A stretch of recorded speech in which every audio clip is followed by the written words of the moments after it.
You are in the Second Story Respite House at Peer Workforce session. Today's presenters are Adrienne Bernard and Phoenix McKinnon. My name is Phoenix McKinnon, and I've been a peer counselor at Second Story Respite House for 4 years. Prior to that, I was a guest. I'm also a board director at Housing Matters, which is a local nonprofit homeless services center, as well as a NAMI ambassador speaker. My name is Adrienne Bernard. I've been the program manager at Second Story for 9 years, and I was one of the founding members of the program back in 2010. I also have worked with NAMI extensively and county organizations and local peer-run nonprofits as well, peer drop-in centers. But I'm also a voice here and have gone through all kinds of serious psychological upheavals and dilemmas. What we have here to talk about is we're going to have some objectives here. And the first one is how to hire, develop, and cultivate a peer workforce able to excel in multiple arenas. Another topic is going to be how to cooperate as a team of peers with lessons in diplomacy and democratic processes. Third is the impact that organizing a peer workforce can have on its community and multiple stakeholders. And finally, how Second Story teammates work together to walk alongside guests toward their wants, needs, dreams, and showing that recovery is possible. And there is a fifth one, and that is managing the needs of a cat that is going to want my attention. So we'll be watching for that closely. We really wanted to focus on the importance of community with this presentation, how a peer workforce has been cultivated and developed and really thrives in the community. So it is a cultivation of a community. It is about a program that is a part of many aspects of the mental health, behavioral health system. So our respite house is, people can stay up to 15 days. It's a residential care facility. It's fully run by peers. We are connected to Encompass Community Services, which is the largest nonprofit in Santa Cruz. They have 43 various programs ranging a wide array of services, and our program is connected. So it makes us a hybrid respite house, which means though we're fully peer run and conduct our own affairs, we do have oversight from a larger umbrella organization, which it's been a boon for us. There's been some challenges, but it's been a boon for the most part. People who can stay at our house are people who are part of the system of care at behavioral health in Santa Cruz County. And this is specialty clients is the word. We don't use the word clients at Second Story. We say people are guests, but that's generally who we serve, and there's general requirements. But I really want to focus more on the nuts and the bolts of the house itself. And so the hiring process and hiring practices through Encompass, we have a website that we get our applications.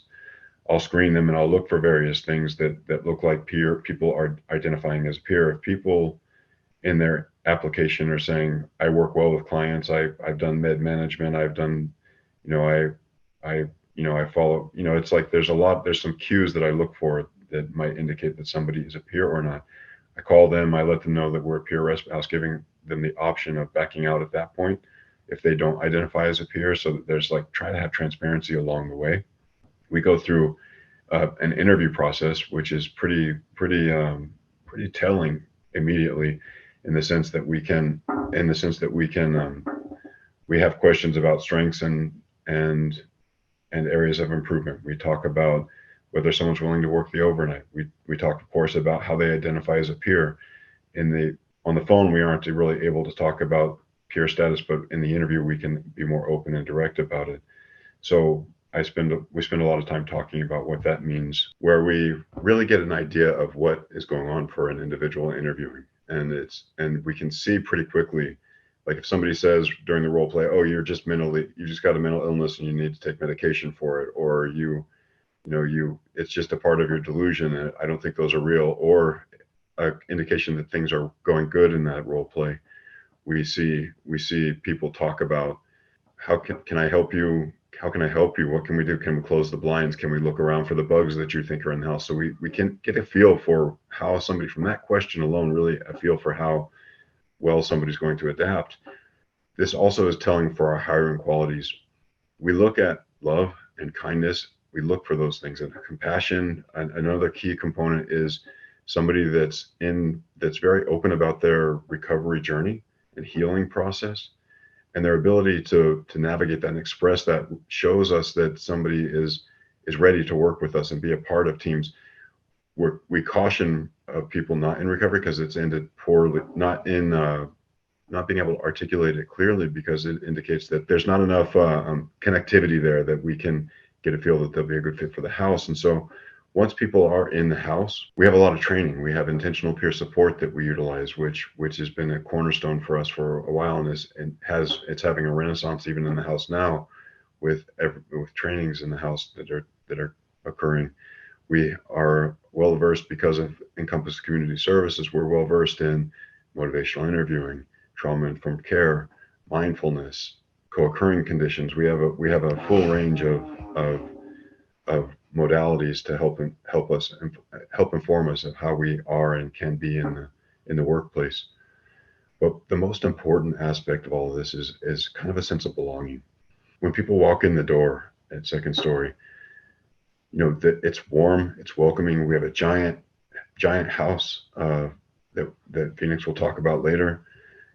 It's just this beautiful, inspiring place when people who work there have a loving, embracing mindset. People who walk in can feel that. I mean, I even had one guest who walked in and we talked a couple days in. He said, I couldn't believe I was here. I almost couldn't believe that it was not real. I almost left because I couldn't believe that so many people cared about me.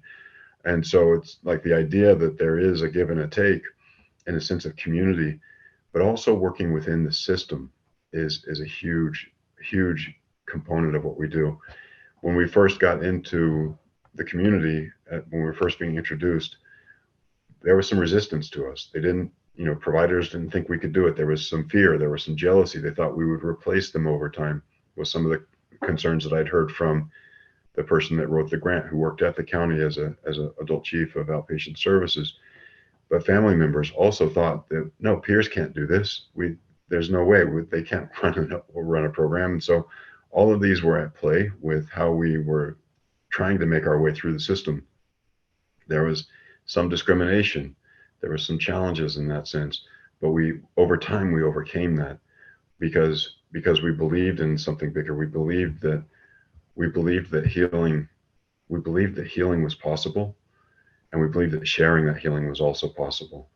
So all the things that the system has been talking about for a decade, since the 13 years that I've been working, are very clearly talking about trauma-informed care, person-centered care, whole person, all of these things that the system has been naming for probably decades is something that we're seeing and we're believing, and we want to work toward that together. We don't want to be independent. We want there to be connectivity. We're all in this together, and we believe that our healing as providers and peers can be shared with everyone. And it doesn't make us better or worse.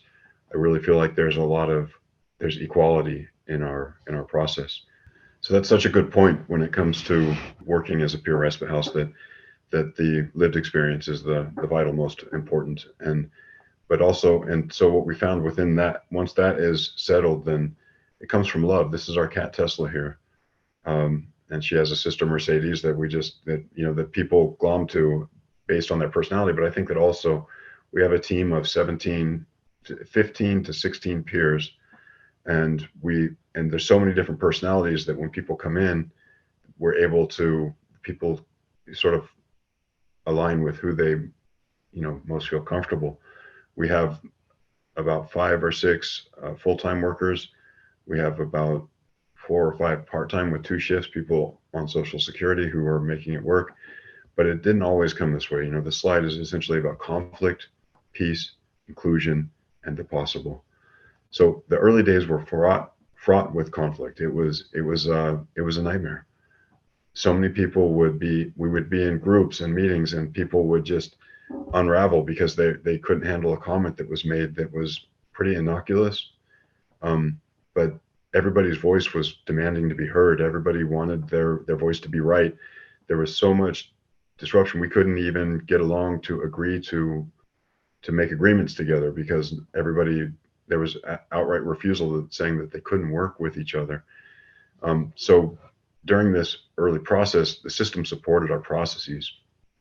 Yana Jacobs, who I mentioned earlier, wrote the grant, and she was receiving pressure from her superiors about how to control the situation because we were so out of control. And so she constantly pushed back and said, they can figure it out. We've got to let them have the space to do it. Let them figure out their needs and wants. They can do this. She really instilled a sense of faith and belief that we could, and instilled that in the people around her. And so as a result of that, in time, a new culture formed: peace, prosperity, wellness. It was actually, I became manager on 2 year. I became manager, I think 3 or 4 years in, 3 years in. And when that shifted, all the people that were sort of creating havoc had moved along, or didn't work out well for them. We had some tragedy as a result of the early days. But over time, when things started to get stable, we created a culture of acceptance and tolerance. How do we want to work together? We became conscious of our own internal workings as a team, as a community. And so we found ways to really co-create our living in this workplace, in this community. But it wasn't just us. It was also the guests who believed and participated in the community building process.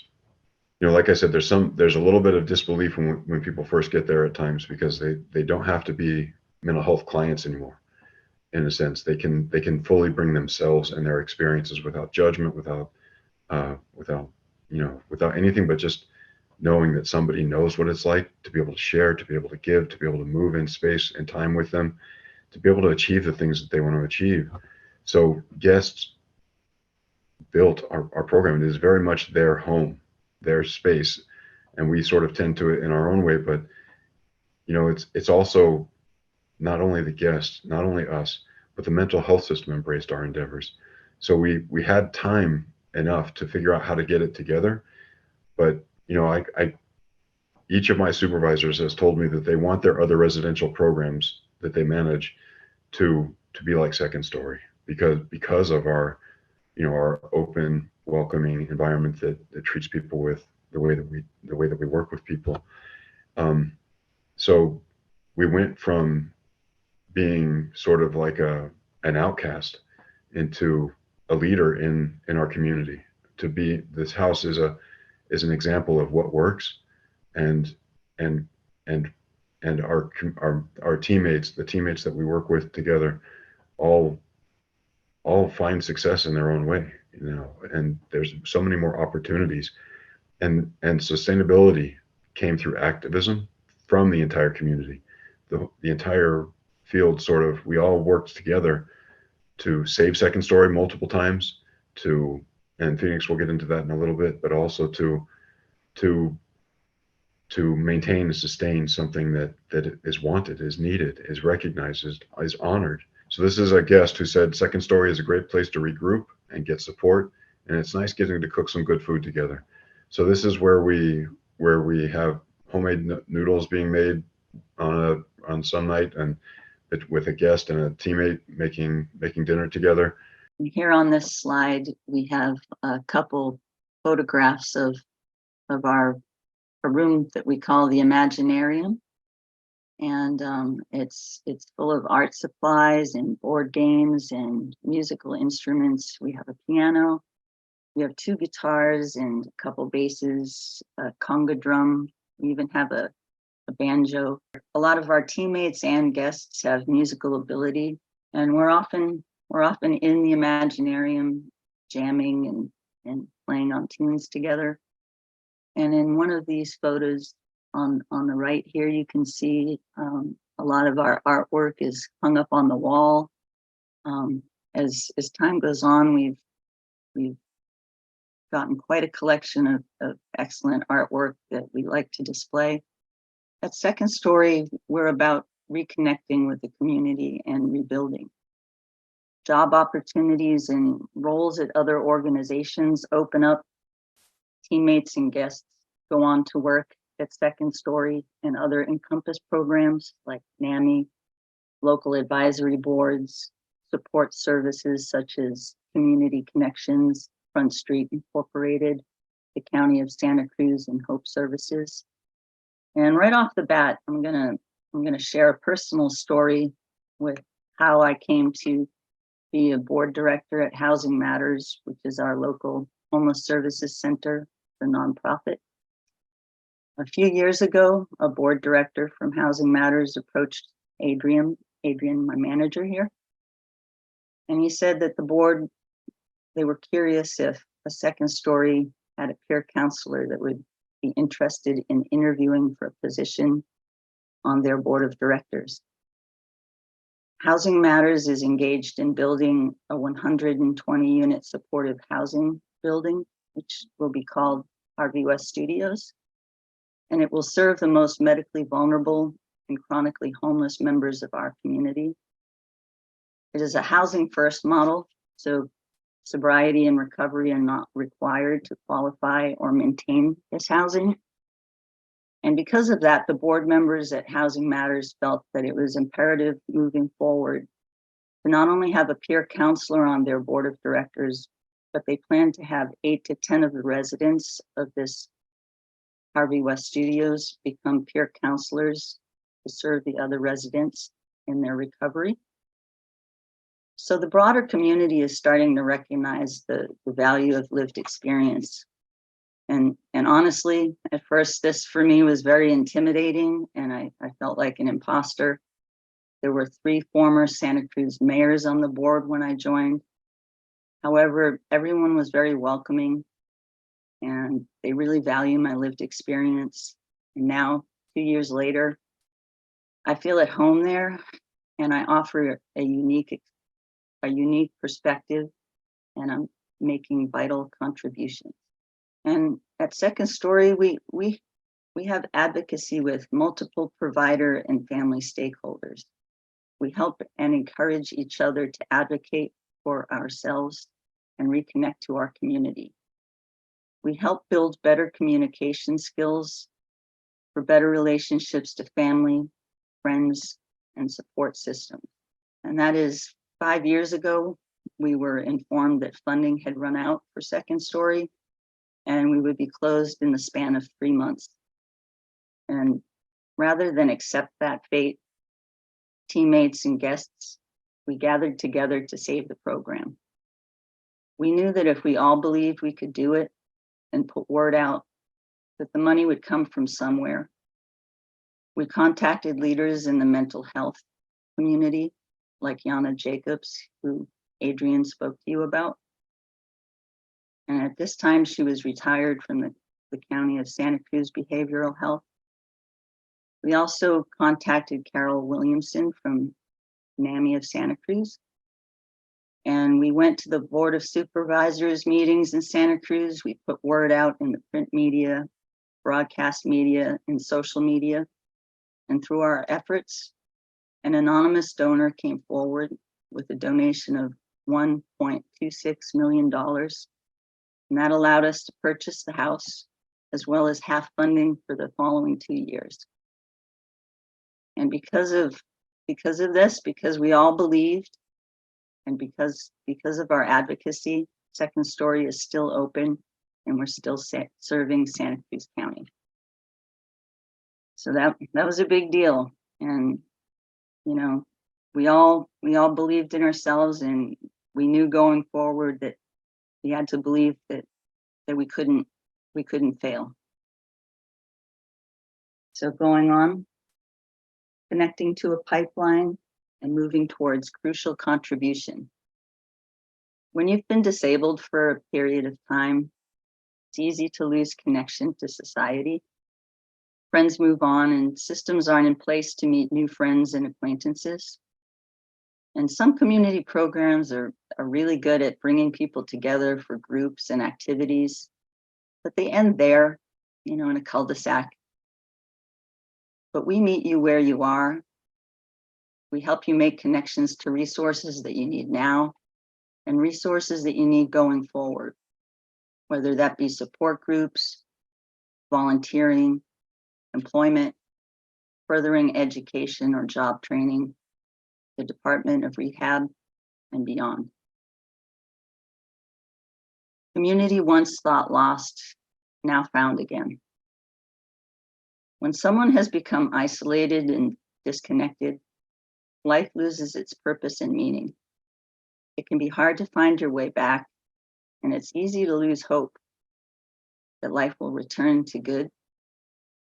We offer a stepwise approach, which allows folks to ease back in at their own pace, doing what feels comfortable. At Second Story, our teammates start off as on-call counselors. They cover shifts when they open up, and they're free to accept or decline them as they become available. And once they feel comfortable, regularly scheduled shifts can be accepted as they open up. We show up as who we are, growing into our greatest potential, reconnected and vital to the community around us. Disability limitations can be overcome. When returning to work after being disabled, the path back can be intimidating and it can feel treacherous. So much so that people are put off by the whole process. It may have been a long and drawn out journey, qualifying for Social Security benefits. People may have lost housing or may have had to file for bankruptcy due to unaffordable medical bills. And some employers won't be sympathetic to workers who may need to limit their hours due to Social Security income limitations, or maybe just because they need time off for self-care. But Second Story, they work with you. If you're feeling overwhelmed and you need time off for self-care, it's okay. If there's a lot of scheduled shifts that month and you're pushing up against your income limits for Social Security, it's okay. We have on-call counselors to fill those shifts, and they're grateful to get them. And advocacy unlocks limitless potential. Sometimes all it takes is knowing that you have support if you need it, giving you the confidence to step out. At Second Story, we help with 12-step meetings and court appearances. We help with resumes and references for jobs. And, another personal note here is there was a guest that, would come to stay with us often. And this guest and I had developed quite a connection. And this guest went on to apply at another Encompass program, and they asked if I could be a reference for them. And, I'm not a manager or anything like that, but I said yes. And when the time came, the manager for this program, they called me and I gave a reference, and we spoke for about a half an hour and said lots of nice things, lots of true things about this person. And this person went on to get the job. And it's just one of the ways that the Second Story can offer support, helping you move forward with your life. All right, and here we've got some pictures of the two of them are the exterior of Second Story, and taken during this last winter with our many atmospheric river storms, so the pictures look a bit misty there, which is how the winter felt. It was very wet. And our middle picture there is a photo of our second living room area adjacent from the Imaginarium that you saw earlier. It's full of comfy couches and chairs, and we've got our plushy bear there in the corner next to the wood stove. We also have a television with many streaming options, and guests and teammates alike come together to hang out oftentimes with our cats, Tesla and Mercedes, and maybe watch a documentary or movie on the television, hang out together, and build relationships. And At Second Story, we believe that recovery is within reach, and we build relationships with guests. We operate in a non-clinical setting, as you see, and it's a warm and inviting house with our two cats, which make it feel all the more inviting. And this is where we come together to build community. And people come to Second Story for many reasons. They may be isolating due to mental health challenges. They may need a break from intense living situations with family or housemates. And they may need support to avoid hospitalization or as a step down from one. Many of our guests need help finding housing as we're experiencing a housing crisis in Santa Cruz, California. And many guests, they return regularly and they develop deeper connections and a history together with teammates and other guests. And at Second Story, we're all about outings and supports and housing and advocacy. While staying at Second Story, we offer a variety of outings. We purchase a parks pass so that we can visit local beaches and redwood forests. We regularly attend open mic at a local coffee house with teammates and guests alike stepping up to perform. We make trips to the cinema as a group to see films. And we also offer rides of support to complete tasks such as appointments, the pharmacy, the grocery store, the Department of Motor Vehicles, classes at college, and 12-step meetings. And while Second Story is not a shelter or a solution for homelessness, many in our community face challenges finding affordable housing, and we help connect them to resources like 180 Together Housing Navigators, Front Street and Encompass Supportive Housing, the Housing Authority of Santa Cruz County, Housing Matters, and the Salvation Army. We also assist in housing searches on Craigslist and attending viewings of open rentals. At Second Story, we encourage people to reach high and to step into new roles.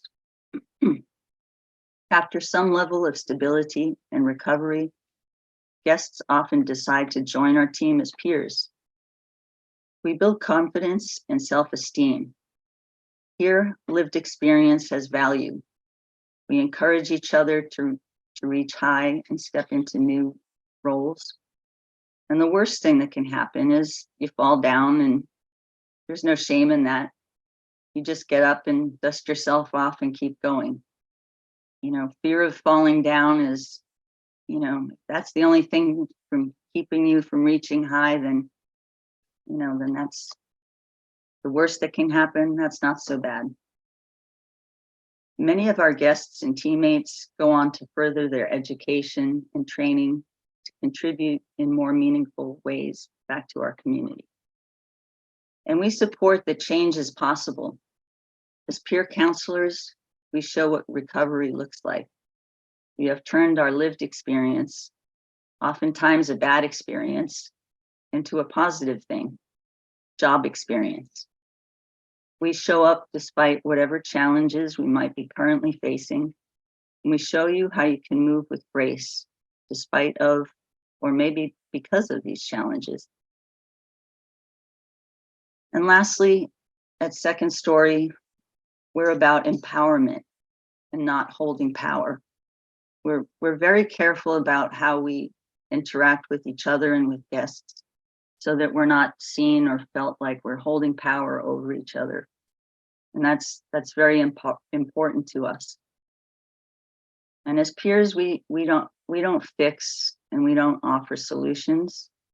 We listen, we support, and we reflect back when we hear a desire to make positive changes. Because recovery is hard, and it's more successful if you want it for yourself and you decide the steps that you need to take and you are invested in it. It's disempowering when someone else provides all your solutions for you. And many of our guests may have had someone telling them what to do their whole life. And, you know, there might not have been space for them to decide what they need and move into it and take charge of their own life and recovery. And we're all about providing that space for people. Staying at Second Story is a truly unique experience with support from peers and a home setting focused on community rather than a clinical approach. We believe that every guest is unique and that we have a unique path to well-being. This is a quote from a teammate. And here we have a photo of our stairway to our second story at Second Story. And from here we can jump off into our questions and a discussion. Thank you so much, Adrienne and Phoenix, for that great presentation. It was just so interesting to hear about your model. Thank you, and have a good rest of your day.